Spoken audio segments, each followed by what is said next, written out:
वालेकुम नाज़रीन, क्या हाल चाल है आपका। उम्मीद है कि आप सब बिल्कुल खैरियत से होंगे, अपने घरों में खुश होंगे, आबाद होंगे और सिक्योर होंगे। तो आज भी जो है वो मैं आप लोगों के लिए डक्की भाई और इसके अलावा बहुत सारे और भी लोग हैं जिनके हवाले से नाम आ रहा है कि उन्होंने जुए की ऐप की तशहीर की है और उनके अकाउंट्स में इतने सारे पैसे आते रहे हैं जो कि ये वाली सारी गेमिंग ऐप्स या जो बैटिंग ऐप्स हैं, जो जिनको गेमिंग ऐप्स कहकर इन लोगों ने एडवर्टाइज़ किया है, उनकी वजह से इनके अकाउंट्स में पैसे आए हैं और लोगों के पैसे जो है इनकी वजह से उनके अकाउंट से निकले हैं। तो मैं आज आपको बताती चलूँ कि डक्की भाई को जो जुए की ऐप की जो एडवर्टाइजमेंट थी, मैंने जो आपको पिछली वीडियो में बताया था कि उनको जो है वो गिरफ्तार किया गया है। और इसके अलावा डक्की भाई के ऊपर एक और भी बहुत बड़ा जो है वो केस यानी केस नहीं, एक और भी उनके ऊपर एक एलिगेशन लगी है या जिसकी इन्वेस्टिगेशन अभी हो रही है कि मनी लॉन्ड्रिंग का भी उनके ऊपर लगाया गया है। यानी अब डक्की भाई जो है वो डबल मुसीबत में फंस चुके हैं, क्योंकि मनी लॉन्ड्रिंग के हवाले से भी उनके ऊपर उनकी जो है उनके बारे में इन्वेस्टिगेशन की जा रही है।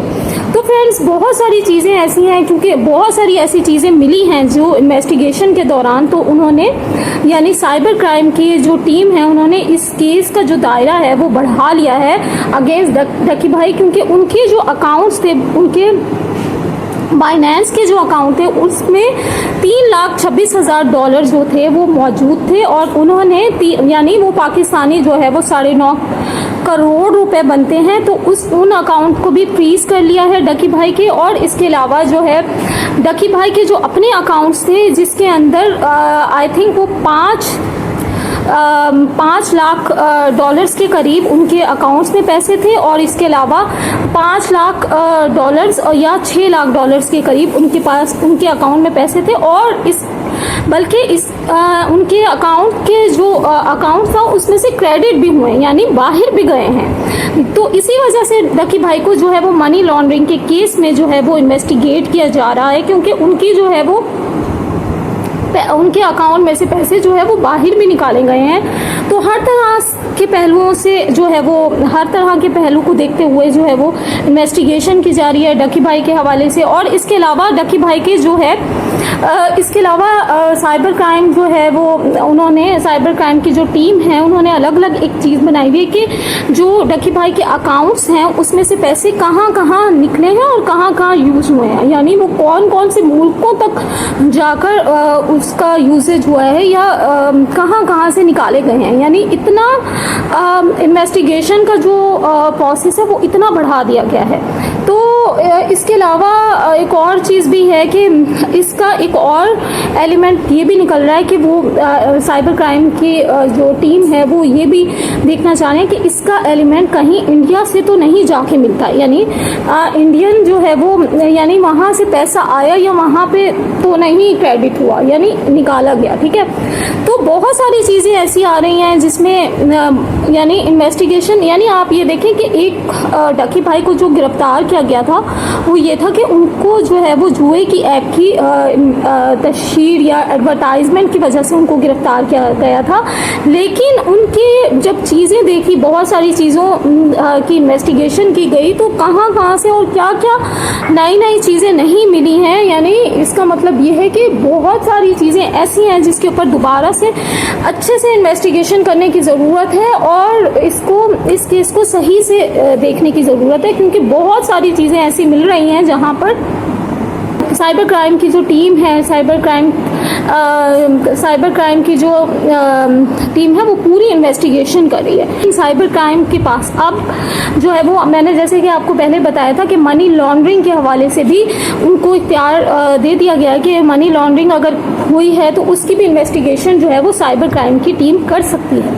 तो फ्रेंड्स, ये तो बहुत ज़्यादा आगे बढ़ रहा है केस और इसमें बहुत ज़्यादा चीज़ें निकलकर सामने आ रही हैं और इसके अलावा बहुत सारे और लोगों के नाम भी सामने आ रहे हैं। तो यानी इसके अलावा जो टिकटॉकर हैं और इसके अलावा यूट्यूबर हैं, इकरा कंवल के बारे में मैंने आपको बताया था, सिस्टोरोलॉजी से इकरा कंवल है, तो उन्होंने भी अपने ब्लॉग में कुछ अर्से पहले जो है वो डक्की भाई के हवाले से एक कोई सवाल उन्होंने लिए थे, तो वो कह रही थी कि मैं सवालों के जवाब दूंगी। तो उन्होंने कहा था कि हम डक्की भाई के हवाले से क्यों नहीं बात करें, यानी वो बात क्यों नहीं करें, क्योंकि उनका आपस में बहुत ज़्यादा लिंक है।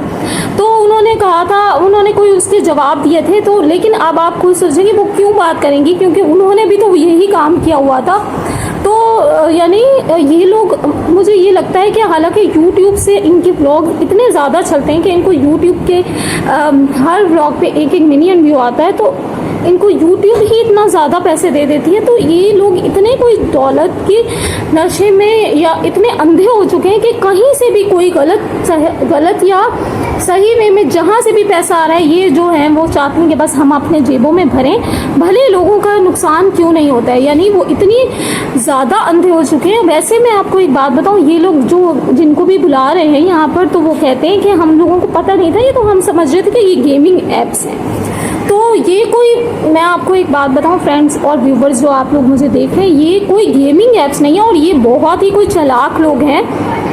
जब अपने आप को बचाना होता है तो ये कहते हैं कि हाँ हमें नहीं पता था ये गेमिंग ऐप्स थी, हमें ये लगता था कि इसमें तो गेम्स खिल जाती है, इसी वजह से हम लोगों ने इसकी एडवर्टाइजमेंट की है। लेकिन ये कोई ऐसा नहीं है कि ये कोई इतने सादा और मासूम हो कि इनको पता नहीं है और इन्होंने एडवर्टाइजमेंट कर दिया और उसके अवज़ इन्होंने इतने सारे पैसे भी लिए होंगे। क्योंकि ये लोग जब किसी का भी शॉर्ट आउट देते हैं, किसी भी गेम्स का या किसी भी ऐप का या किसी भी यानी इसी तरह की गैम्बलिंग ऐप्स के हवाले से, तो बहुत सारी चीज़ें जो होती हैं इनको पैसे दिए जाते हैं, बहुत सारी इनकी जेबों को भरा जाता है। ऐसे ये नहीं इसका शॉर्ट आउट देते और इसके हवाले से एडवर्टाइजमेंट नहीं करते।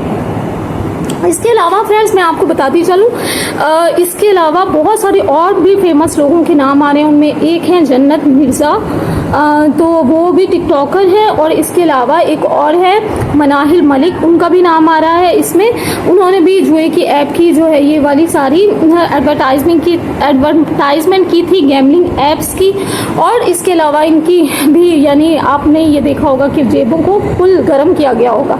इसके अलावा जो है इकरा कंवल का नाम भी आ रहा है। इकरा कंवल के हवाले से, हालांकि आप ये देखें कितनी मासूम सी लगती हैं, लेकिन उन्होंने भी इस तरह की गेमिंग ऐप्स के हवाले से प्रमोशन किए। इसके अलावा 4 और अभी 6 लोगों का नाम आया। रजब भट्ट का नाम भी आ रहा है। इसके अलावा इकरा कंवल का नाम आया। डकी भाई को तो इन्होंने अपनी जेल में बंद किया हुआ है और इन्वेस्टिगेशन चल रही है, लेकिन और भी लोगों को नोटिस जा चुके हैं कि उनको भी बुलाया है साइबर क्राइम की टीम ने। और ये देखते हैं कि ये लोग इस पर क्या करते हैं। अभी तक इन लोगों के कोई जवाब नहीं आया और कोर्ट में ये लोग अभी पेश भी नहीं हुए, ना ही इनके कोई लॉयर्स आए हैं। अभी फ़िलहाल आगे भी बहुत सारी डेवलपमेंट होनी बाकी है। तो फ्रेंड्स आप लोगों ने देखते रहना है। और अभी आप लोग ये देखें कि ये जो गैम्बलिंग ऐप्स की जो है एडवर्टाइजमेंट कहाँ तक फैली हुई थी, यानी हमारे मुल्क में इस तरह की चीज़ें कब से फैली हुई हैं और ये लोग बड़े मज़े से कर रहे हैं और लोग इनको देख रहे हैं और इन पर जो है वो इनके इतने व्यूज़ आते हैं और ये कितनी गलत चीज़ों की जो है वो एडवर्टाइजमेंट करते फिर रहे थे। तो आप लोग ये देखें कि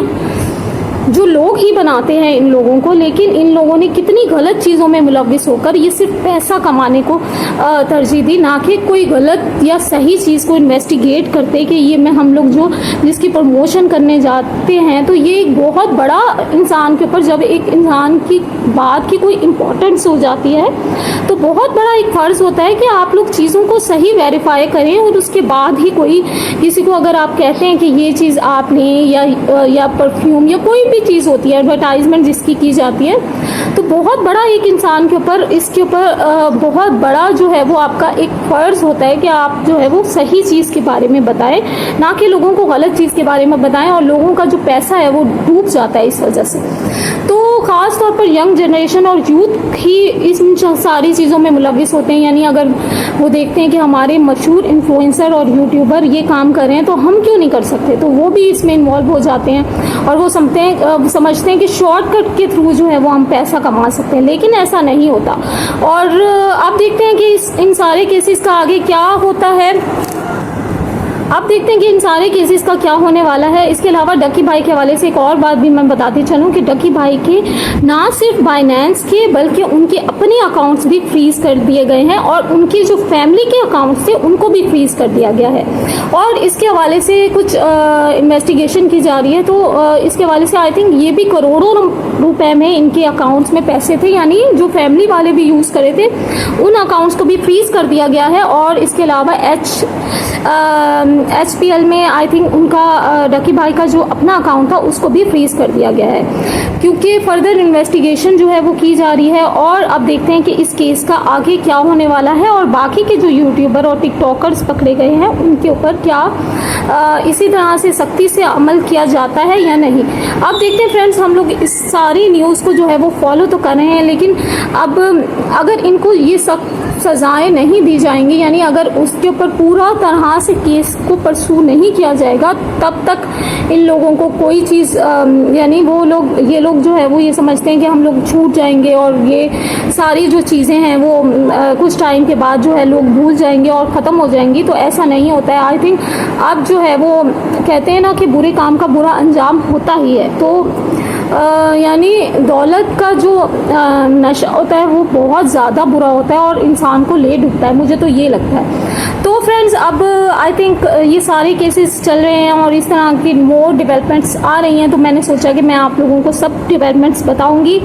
और आप लोगों ने मेरे चैनल को फॉलो कर लेना है, सब्सक्राइब कर लेना है और जो है कमेंट भी करना है। इसके अलावा अगर वीडियो अच्छी लग रही है तो उसको लाइक करना मत भूलिएगा और चैनल को सब्सक्राइब करना मत भूलिएगा। मैं आपके लिए लाती रहूँगी इसी तरह की अच्छी सी न्यूज़ नहीं बल्कि हकीकत से रिलेटेड न्यूज़ भी लेकर आऊँगी। मेरे चैनल को पर आप लोग जो है वो देख सकते हैं और जो बिल्कुल सही एक्यूरेट न्यूज़ होती है वो मैं आप तक पहुंचाऊंगी। ठीक है फ्रेंड्स, मैं चलती हूँ, मैं आपसे मिलूंगी नेक्स्ट वीडियो में। आप सबने रखना अपना और अपने